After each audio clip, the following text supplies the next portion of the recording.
realm of riddles.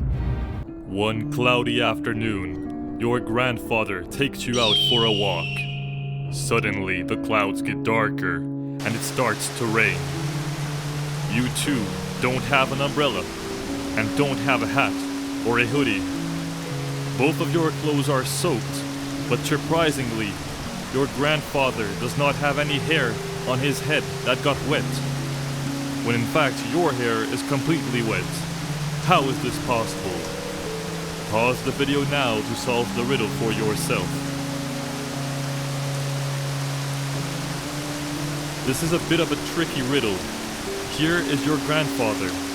As you can see, he is very bald as an egg. Therefore, without any hair on his head, he cannot have any wet hair. The end.